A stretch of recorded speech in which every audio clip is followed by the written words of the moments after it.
नमस्कार दोस्तों, मैं सोनम जैन और आप सभी देख रहे हैं सोनम जैन की कहानी। और आज की कहानी है सौतेली माँ न्यू स्टोरी। यदि आप सभी को मेरे द्वारा लिखी गई ये कहानी पसंद आए तो चैनल को सब्सक्राइब कर दीजिएगा और पास में जो बेल आइकन का बटन है उसे प्रेस करना बिल्कुल ना भूलिए, क्योंकि इसी से मिलेंगी आप सभी को मेरी आने वाली हर कहानी की नोटिफिकेशन। कहानी पसंद आने पर वीडियो को लाइक कर दीजिएगा, जिससे मुझे मिलती रहे कहानियाँ लिखने के लिए प्रेरणा, और कहानी को अपने के साथ शेयर करना बिल्कुल ना भूलें। तो चलिए कहानी शुरू करते हैं। अरे भैया रुकिए, आज आपका इंटरव्यू है तो आप दही और शक्कर खाकर ही जाइए। देखना आपको नौकरी जरूर मिलेगी। यही सुन पवन रुक जाता और उसकी छोटी बहन मुस्कान उसे दही और शक्कर खिलाती। तब पवन कहता, तुझे तो मेरा बहुत ध्यान रहता है।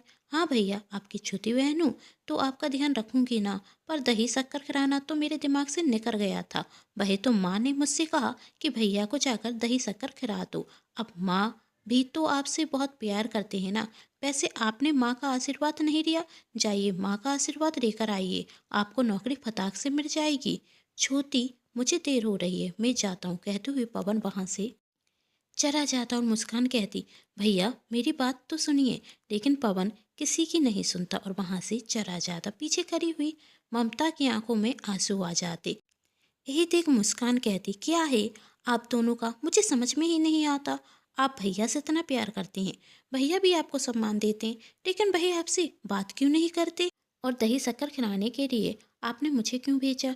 यदि आप खुद खिलाती तो भैया को अच्छा लगता। तब ममता ने आंसू भरी आंखों से कहा, यदि मैं खिलाती तो वह खाता ही नहीं, क्योंकि वह मुझसे नफरत जो करता है। पर क्यों, ऐसा क्या हुआ था कि भैया आपसे नफरत करने लगे? आप तो भैया से बहुत प्यार करती हैं। तू नहीं समझेगी, कहती हुई ममता वहां से चली जाती। लेकिन मुस्कान भी मानने वालों में से कहाँ थी। वह अपनी माँ के पीछे पीछे जाते हुए कहती, आज तो आपको मुझे सारा सच बताना ही होगा। अब मैं बच्ची नहीं हूँ, बड़ी हो गई हूँ।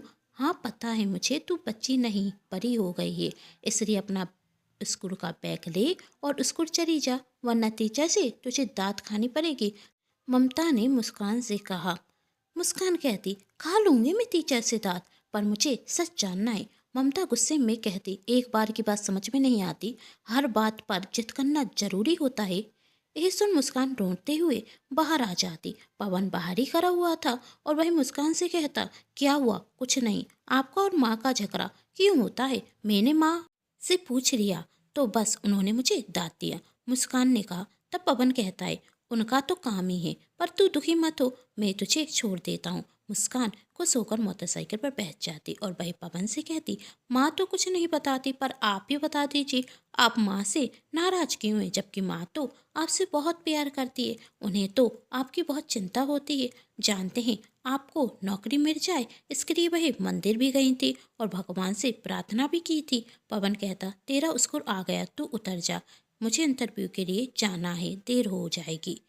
तब मुस्कान ने कहा, आप भी माँ की तरह बातें तार रहे हैं? आप दोनों के बीच में ऐसा क्या हुआ, यही तो मैं जानकर ही रहूंगी। कहते हुए मुस्कान अपने स्कूल चली जाती और पवन वहां से आगे बढ़ जाता और मन में सोचता, चिंता और उसे मेरी बहुत स्वार्थी है।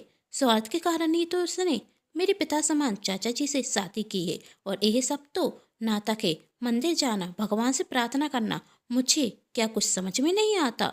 जब तक मूर्ख बनता गया तो बनता गया, लेकिन अब तो मैं समझ चुका हूँ वह औरत कैसी है। सोचते हुए पवन वहां से चला जाता। ममता घर पर काम कर रही थी कि तभी पंकज, ममता का पति, वहां आता। पंकज को देखकर ममता कहती, आप अचानक से, आप तो 2 दिन बाद आने वाले थे ना? तब पंकज ने कहा, अब जल्दी आ गया तो क्या बुरा लग रहा है? वापस चला जाऊं? तब ममता कहती, आप भी ना, मुझे क्यों बुरा रखेगा, मैं तो आपके आने का इंतजार कर रही थी। तब पंकज कहता है, मजाक कर रहा था, पर चेहरा तो कुछ और कह रहा है, मैं कुछ समझी नहीं। ममता ने कहा।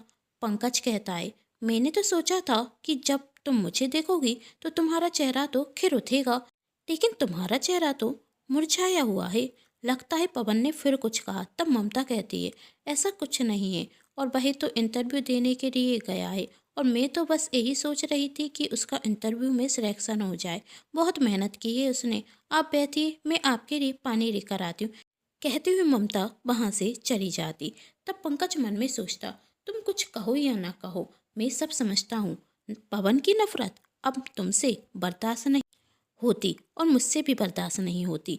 आज तो मैं पवन से साफ साफ बात करूंगा। तभी ममता वहां आती है और पंकज को पानी का गिलास देते हुए कहती, आप पवन से कुछ नहीं कहेंगे। तब पंकज ने कहा, तुम पवन से कुछ कहोगी नहीं और मुझे कुछ कहने नहीं देती, फिर पवन तुम्हें समझेगा कैसे? तब ममता ने कहा, आपके समझाने से भी कुछ नहीं समझेगा वह, आपके समझाने से भी कुछ नहीं होगा। कुछ देर बाद मुस्कान अपने स्कूल से और पवन इंटरव्यू देकर आ जाता। जब पवन इंटरव्यू देकर आता तो मुस्कान उससे पूछती, क्या हुआ भैया, आपको जॉब मिल गई ना? पवन ने खुश होते हुए कहा, हाँ मुझे जॉब मिल गई, और अपने चाचा पंकज के पैर छूता और कहता, चाचा जी मुझे जॉब मिल गई, मैं बहुत खुश हूँ। हाँ बेटा भी तुम्हारे लिए बहुत खुश हैं।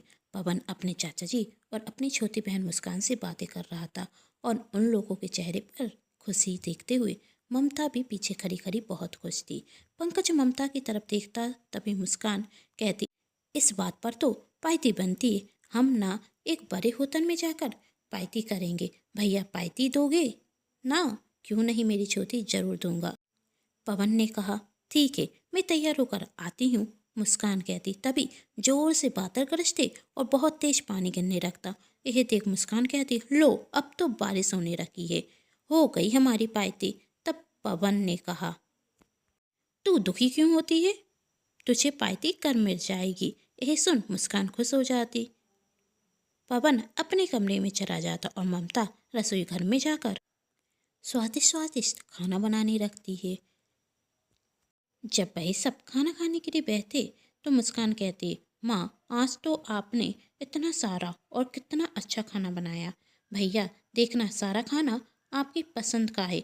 कोई बात नहीं माँ, जिस दिन मेरी नौकरी लगेगी ना उस दिन सब खाना आप मेरी पसंद का बनाना। यही सुन ममता के चेहरे पर मुस्कान आ जाती। अच्छा बताइए भैया, सबसे पहले आप क्या खाएंगे, कचौड़ी या समोसा? नहीं, आज तो खुशी का दिन है, आप ना मीठे से शुरू कीजिए। क्या खाएंगे आप, रसमलाई या जलेबी? तभी पवन कहता, मैं कुछ नहीं खा पाऊंगा, वो मेरे पेट में दर्द हो रहा है। कहते हुए पवन अपने कमरे में चला जाता है। तभी पंकज जी पवन को आवाज लगाते, ममता जी इशारे में पंकज जी से कहती, आप कुछ मत कहिए। पवन अपने कमरे में चला जाता है। रात को ममता जी मुस्कान के कमरे में जाती हैं और उसे उठाते हुए कहती, तभी मुस्कान कहती, माँ इतनी रात को आप मेरे कमरे में क्यों आई हैं? तब ममता जी कहती, भाई तुम्हारे भैया ने आज खाना नहीं खाया ना, जाओ मैं खाना लगाकर लाई हूँ, उन्हें खाना खिला दो। तब मुस्कान कहती, अरे माँ भैया ने कहा था ना उनके पेट में दर्द थे तो वह कुछ नहीं खाएंगे। तब ममता जी ने कहा, मुझे पता है उसे भूख लगी है और यदि वह खाना नहीं खाएगा तो उसे सारी रात नींद भी नहीं आएगी और कल उसका ऑफिस का पहरा देने तो उसे लेट हो जाएगा। जाओ उसे जाकर खाना खिला दो। माँ आप भी, आप खुद चली जाती, इतनी रात को मुझे परेशान कर रही हैं, मुझे बहुत तेज नींद आ रही है। भैया को खाना खिलाकर आ जाओ और सो जाओ, ममता जी ने कहा। मुस्कान जाने लगती। तब ममता जी मुस्कान से कहती है, यदि भैया मना करें तो खाना खिलाकर ही आना। हाँ माँ कहते हुए मुस्कान पवन के कमरे में चली जाती। पवन बालकनी में खड़ा हुआ था और मुस्कान जाकर कहती, भैया देखिए मैं आपके लिए खाना लेकर आई हूँ। तब पवन ने कहा, इतनी रात को तू परेशान क्यों हुई? तब मुस्कान ने कहा, क्योंकि आपको भूख लग रही है और इसलिए आप बालकनी में खड़े हुए हैं। तब पवन कहता है, नहीं मुझे भूख नहीं है, पर मुझे पता है आपको भूख है। मुस्कान ने कहा, जल्दी से खाना खा लीजिए। पवन ने कहा, मुझे नहीं खाना। तब मुस्कान ने कहा, यदि आप खाना नहीं खाएंगे तो मैं भी यहाँ से नहीं जाने वाली, और आपको बता दूँ मुझे बहुत तेज नींद आ रही है और कल मुझे स्कूल भी जाना है, और मुझे स्कूल जाने में देर हुई तो टीचर की दांत खानी पड़ेगी। पवन कुछ नहीं कहता। मुस्कान कहती, मैं आपके लिए टीचर की दांत खाने को भी तैयार हूँ और आप मेरे लिए खाना नहीं खा पा रहे हैं। यह सुन पवन हंसने लगता और कहता, चल चल कर खाना खाते हैं। मुस्कान पवन को अपने हाथों से खाना खिलाती है। यह सब बाहर खड़ी हुई ममता भी देख रही थी। पवन मुस्कान से कहता, तुझे कैसे पता था मुझे भूख लगी? तब मुस्कान कहती, सच कहूँ भैया तो मैं तो सो गई थी, पर माँ को आपकी चिंता हो रही थी और माँ ने ही मुझे यहाँ पर भेजा। जब मैंने माँ से कहा कि भैया के पेट में दर्द है, वह खाना नहीं खाएंगे, तब माँ ने कहा उसे भूख लगी है और भूख के कारण उसे नींद भी नहीं आएगी। कर तो आपका ऑफिस का पहरा देने, फिर आप ऑफिस कैसे जाएंगे? और अभी भी माँ बाहर खड़े हुए आपको देख रही हैं। कहते हुए मुस्कान वहाँ से चली जाती और जब पवन अपने कमरे के गेट बंद करने आता तो वह ममता जी को देखता और उन्हें देखते हुए कहता, क्यों आप दिखावा करती हैं? मैं जानता हूँ आपको कोई प्यार नहीं है मुझसे, सिर्फ आप दिखावा करती हैं। तब ममता की आंखों में आंसू आ जाते और ममता कहती है, बेटा ऐसा मत कहो। तब पवन कहता, आपके इन झूठे आंसू और किसी को दिखाना, मुझे इनसे कोई फर्क नहीं पड़ता और मैं आपका सच जानता हूँ। आपने चाचा जी से शादी क्यों की थी और आपके इस नाटक का अब मुझ पर कोई फर्क नहीं पड़ने वाला। अपना दिखावा बंद कीजिए और जाइए यहाँ से। तभी वहाँ पंकज आ जाता और पंकज पवन से कहता, क्या कह रहे हो तुम? हर बार यही क्यों कहते रहते हो कि ममता दिखावा करती है? तुम नहीं जानते वह तुम्हारी कितनी फिक्र करती है। मुस्कान को अपनी कोख से जन्म दिया है उसने, लेकिन ममता मुस्कान से ज़्यादा प्यार तुमसे करती है। तुम्हें अपनी पहली संतान कहती है और तुम्हें उसका प्यार क्यों नहीं दिखता? चाचा जी, मैं आपसे कुछ नहीं कहना चाहता, कहते हुए पवन अंदर चला जाता और ममता की आंखों में आंसू आ जाते हैं। पंकज कहता, चलो ममता यहाँ से। ममता अपने कमरे में चली जाती है, लेकिन उसे नींद नहीं आ रही थी। वह करवटें बदल रही थी और सोच रही थी उस दिन को जब पंकज से शादी करके इस घर में आई थी और पवन अपनी चाची से अपनी माँ की तरह प्यार करता था। आखिर क्या था पवन और ममता का अतीत? क्यों पवन ममता से नफरत करता था? आखिर कैसे हुई थी ममता और पंकज की शादी? जानना चाहते हैं तो कहानी का अगला भाग जरूर देखें, जिसके लिए कर लीजिए चैनल को सब्सक्राइब, क्योंकि जब भी मैं लेकर आऊँ कहानी का नया भाग तो आप सभी को पता चल सके। कहानी पसंद आने पर चैनल को सब्सक्राइब, वीडियो को लाइक एंड शेयर जरूर कीजिए। Thanks for